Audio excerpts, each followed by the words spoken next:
El reloj de la sala de espera marcaba las 2:53 p.m. cuando María ajustó por 10ª vez el pañuelo que cubría su cabeza rapada. Sus manos temblaban ligeramente, no por el frío del aire acondicionado que zumbaba incesantemente, sino por la ansiedad que crecía con cada tic-tac del reloj. Ella sostenía un sobre amarillento doblado por los bordes por el tiempo y el uso constante. Dentro, una carta de renuncia que nunca había encontrado el valor para entregar. La sala estaba llena de gente que, como ella, esperaba su turno. Hombres de traje consultaban sus celulares con expresiones impacientes, mujeres hojeaban revistas sin leerlas realmente, y niños corrían entre las sillas de plástico hasta que eran reprendidos por padres exhaustos. María ocupaba la silla de la esquina, la misma que elegía desde hacía 3 meses, todos los lunes a las 3 p.m.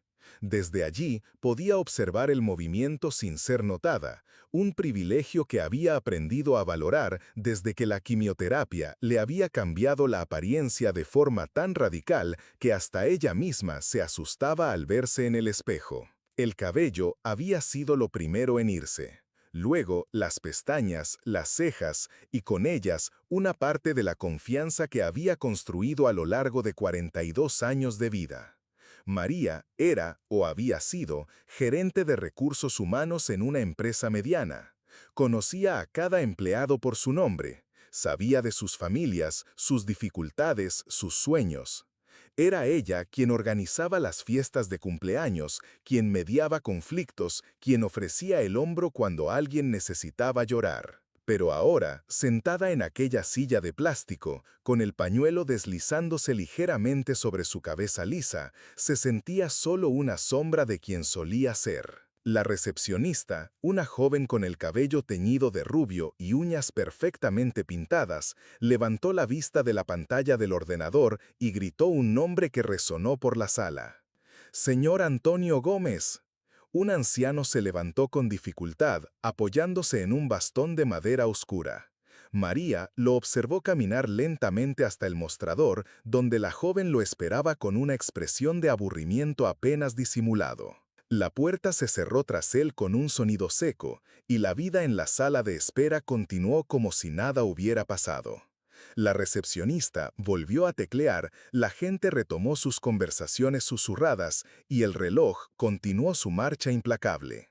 Pero María no podía apartar la mirada de la silla vacía donde el hombre se había sentado momentos antes. Ella recordó su propia experiencia reciente en el hospital.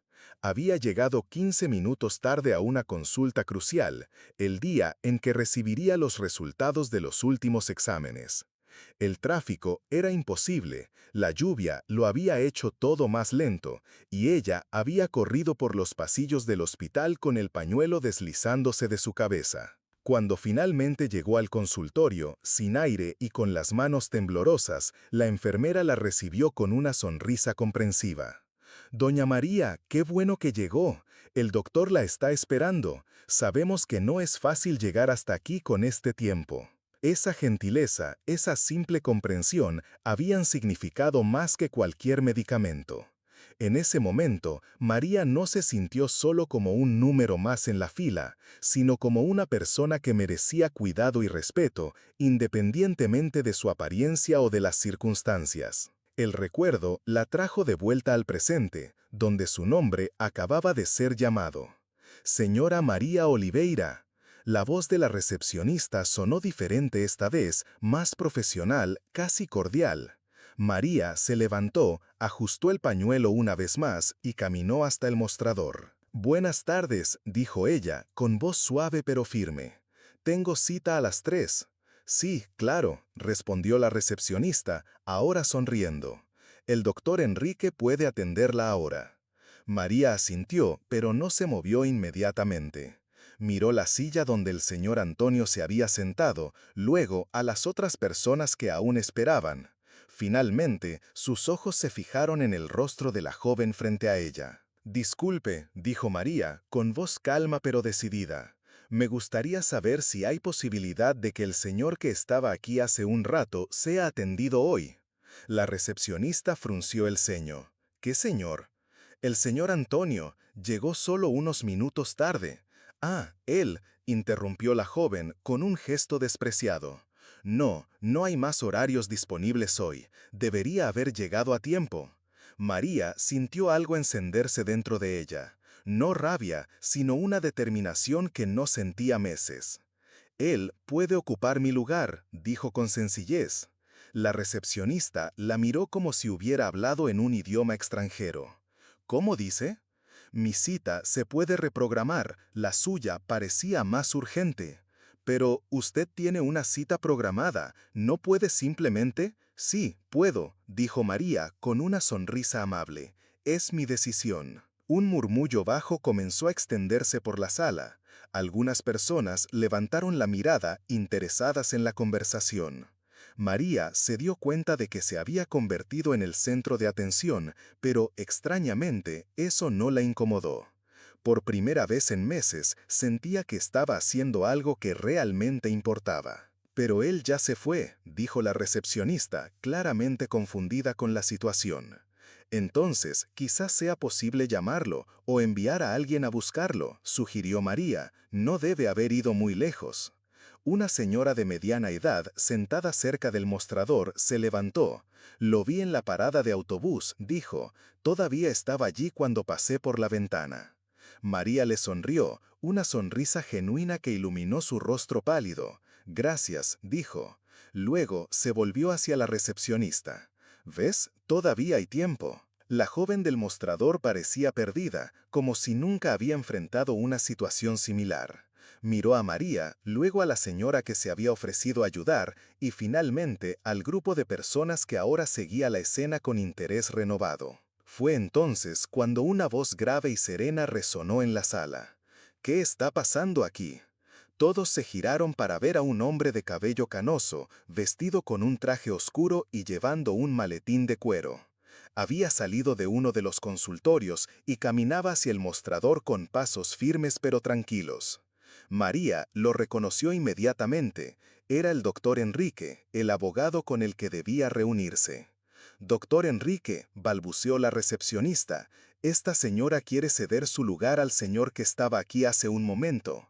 El abogado se detuvo frente a María y la estudió por un momento.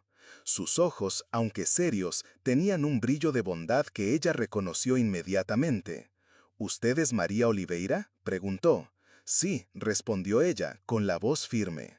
¿Y usted quiere ceder su consulta al señor Antonio? Sí, repitió. Parecía necesitarlo más que yo. El doctor Enrique guardó silencio por unos segundos, como si estuviera procesando no solo las palabras, sino el significado detrás de ellas. Finalmente, se volvió hacia la recepcionista. «Carla», dijo él, con voz suave pero autoritaria, «por favor, vaya a la parada de autobús y traiga al señor Antonio de vuelta. Dígale que lo hemos podido incluir en la agenda». La recepcionista abrió la boca para protestar, pero la mirada del abogado la hizo cambiar de opinión. «Sí, doctor», murmuró, tomando su bolso y dirigiéndose a la puerta. El doctor Enrique luego se volvió hacia María. «Y en cuanto a usted, ¿sería posible que habláramos ahora mismo? Tengo unos minutos libres antes de la próxima consulta». María asintió, pero antes de seguirlo, miró alrededor de la sala. La gente ya no fingía no prestar atención. Algunos sonreían, otros parecían pensativos. Un niño, que había dejado de correr, tiró de la falda de su madre y le susurró algo al oído. La mujer miró a María con una expresión de admiración discreta. En el consultorio, el doctor Enrique le ofreció una silla cómoda y se sentó detrás de su escritorio. «Ahora», dijo, «cuénteme qué la trae aquí». María respiró hondo y comenzó su historia. Habló sobre la enfermedad, sobre el tratamiento, sobre los cambios en su apariencia y en su autoestima. Contó cómo se sentía invisible en el trabajo, cómo sus compañeros la trataban con una mezcla de lástima e incomodidad. Explicó la carta de despido que llevaba meses guardando, el miedo a no conseguir otro empleo debido a su condición. El abogado la escuchó en silencio, tomando notas ocasionales. Cuando terminó, dejó la pluma a un lado y la miró. «Doña María», dijo, «lo que usted hizo hoy en la sala de espera, eso me dice mucho sobre quién es usted». Ella bajó la mirada, avergonzada. No fue nada del otro mundo. Sí, lo fue, la interrumpió él amablemente. Usted demostró una cualidad rara, la compasión genuina. En un mundo donde la gente está cada vez más enfocada en sí misma, usted eligió ver más allá de sus propias necesidades. María levantó la mirada y lo encontró sonriendo. Sabe, continuó él, trabajo en derecho laboral hace más de 20 años. He visto de todo, discriminación, acoso, injusticias de todo tipo. Pero también he visto personas extraordinarias que transforman ambientes de trabajo solo por ser quienes son. Se inclinó ligeramente hacia adelante. ¿Ha pensado en no entregar esa carta de despido? ¿Ha considerado que quizás sea exactamente el tipo de persona que su empresa necesita mantener? María sintió que las lágrimas le picaban los ojos. Pero yo ya no soy la misma persona que era antes. No, concordó él, usted es mejor. Desde afuera pudieron oír voces en la sala de espera. La recepcionista había regresado con el señor Antonio. El abogado sonrió. Vamos a resolver esto juntos, dijo él, su problema laboral, y también vamos a ayudar al señor de allá afuera. Mientras tanto, en la sala de espera, algo había cambiado. El señor Antonio estaba de vuelta, sentado en su silla, con los ojos llenos de gratitud.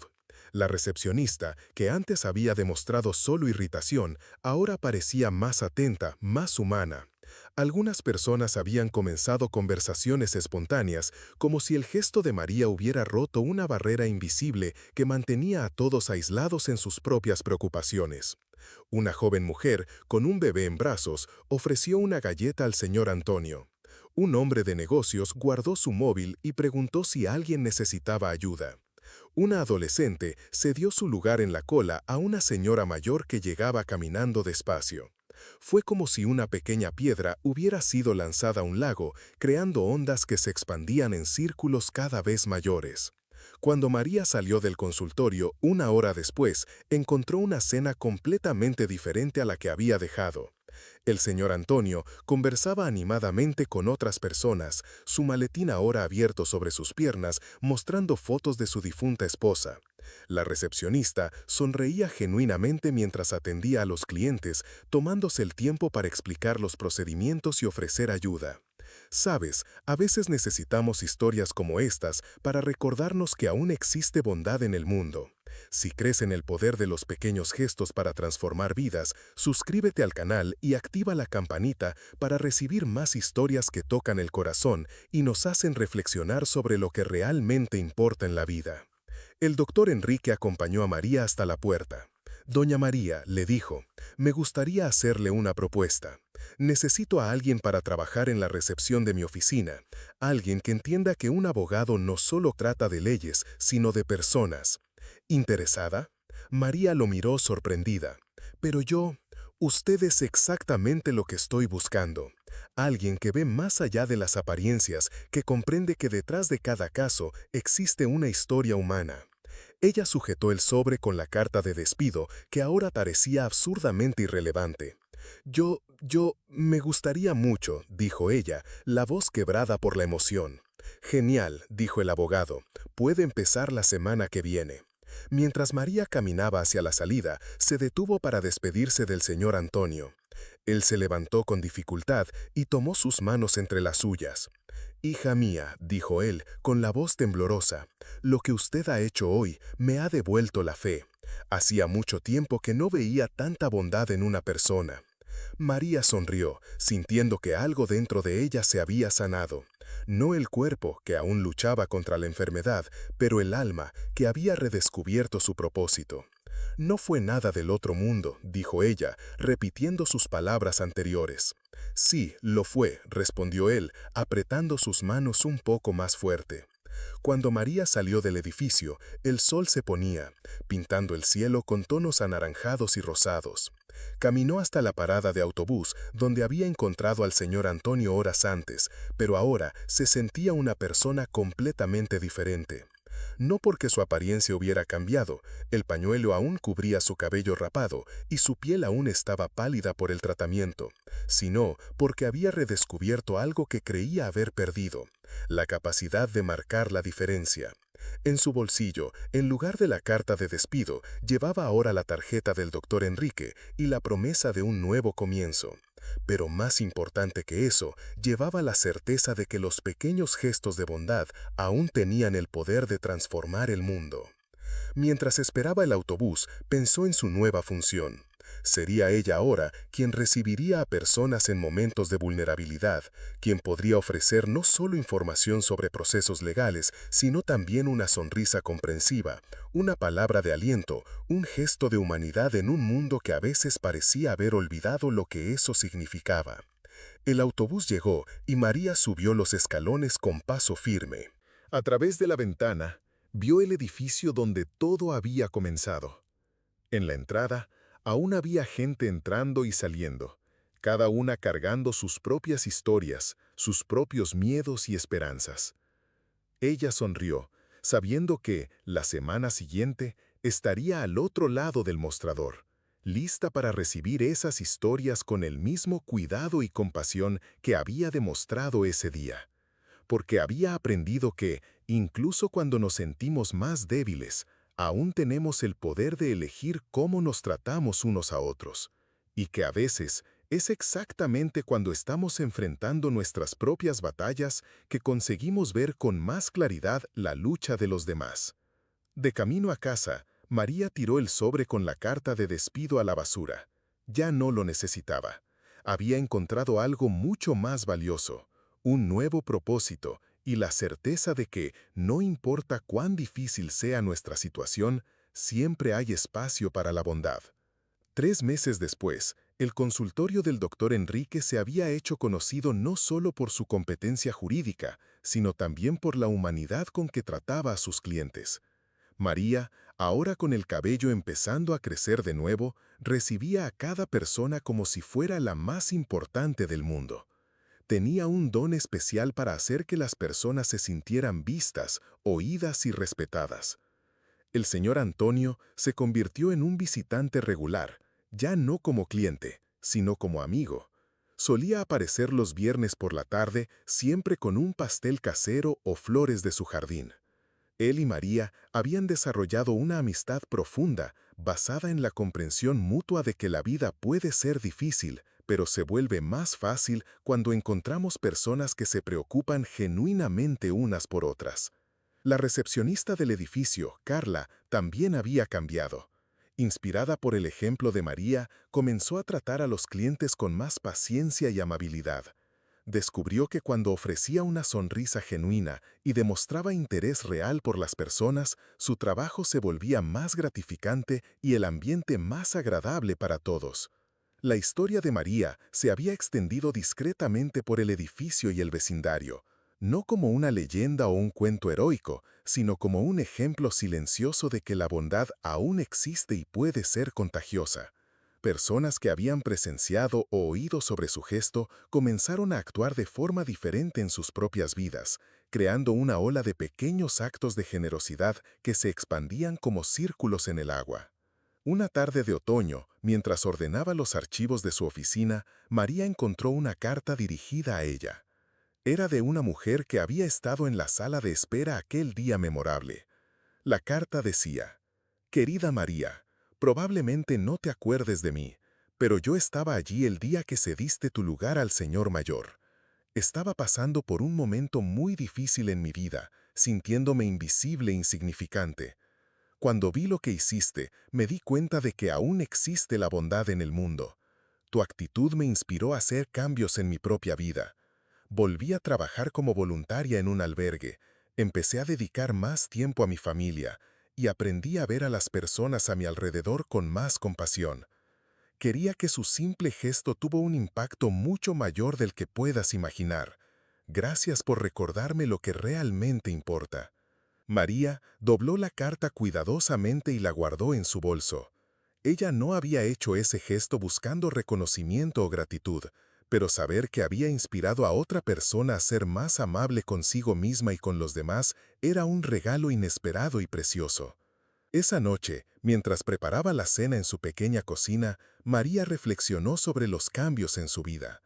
La enfermedad seguía allí, requiriendo cuidados y tratamiento continuo, pero ya no la definía.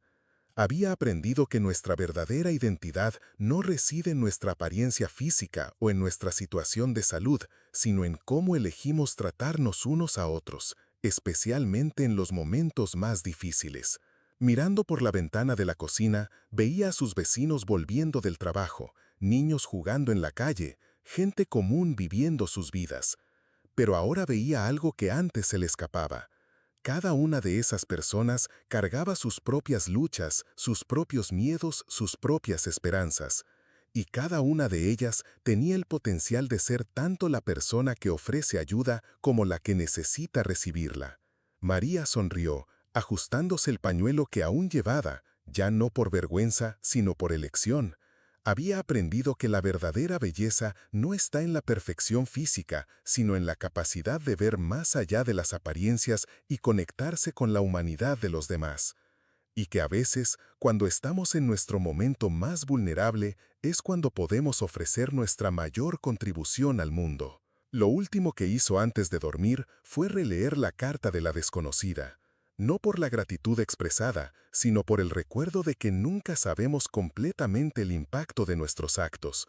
Un simple gesto, una palabra amable, un momento de compasión puede ser exactamente lo que alguien necesita para redescubrir su propia fuerza y bondad. Y así, en la quietud de su casa, María se durmió con la certeza de que había encontrado algo mucho más valioso que la apariencia que perdió o la salud que luchaba por mantener. Había encontrado su propósito, ser un recuerdo vivo de que incluso en los momentos más oscuros siempre hay espacio para la luz, y que esa luz, una vez encendida, tiene el poder de iluminar mucho más de lo que podemos imaginar. Al final, la historia de María no era sobre heroísmo o sacrificio extraordinario, era sobre la elección simple y cotidiana de ver al otro como un ser humano digno de respeto y cuidado. Una elección que, cuando se hace con sinceridad, tiene el poder de transformar no solo la vida de quien recibe la gentileza, sino la vida de quien la ofrece, creando un círculo virtuoso de compasión que se expande silenciosamente por el mundo. Una persona a la vez.